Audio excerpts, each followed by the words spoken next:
بسم اللہ الرحمن الرحیم۔ کن کن چیزوں سے روزہ نہیں ٹوٹتا؟ بھول کر کھانے پینے سے روزہ نہیں ٹوٹتا۔ ایک سے زائد بار بھی بھول کر کھا لیا یا پانی پی لیا روزہ نہیں ٹوٹے گا۔ نمبر 2، تھوک نگلنے سے روزہ نہیں ٹوٹتا۔ تھوک کم ہو یا زیادہ ہو، یاد رہے تھوک نگلنا اور ہے، تھوک چاٹنا اور ہے۔ نمبر 3، پان کھا کر کلی وغیرہ کر لی لیکن سرخی باقی ہے، تھوک کے ساتھ سرخی اندر جائے گی، اس سے بھی روزہ نہیں ٹوٹتا۔ نمبر 4، ناک کا ریشہ اور منہ کی رال وغیرہ اندر چلی جائے، اس سے بھی روزہ نہیں ٹوٹتا۔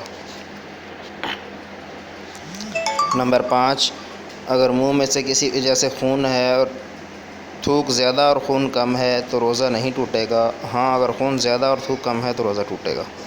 نمبر 6، اگر زبان سے کوئی چیز چکھ لے اور باہر تھوک دی تو اس سے روزہ نہیں ٹوٹے گا، بلا وجہ ایسا کرنا مکروہ ہے۔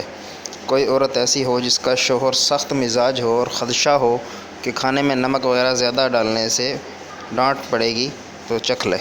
نمبر 7، بچہ چھوٹا ہے، گھر میں کوئی شخص نہیں، بچے کو چبا کے کچھ کھلانا ہے، اس سے روزہ نہیں ٹوٹتا، خیال رہے۔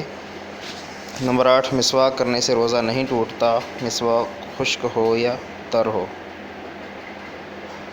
نمبر 9، کوئی شخص اپنا خون کسی کو دے یا کسی کا خون لگوائے، انجیکشن یا ڈرپ وغیرہ لگوائے، اس سے روزہ نہیں ٹوٹتا، لیکن بغیر ضرورت کے ایسا کرنا مکروہ ہے۔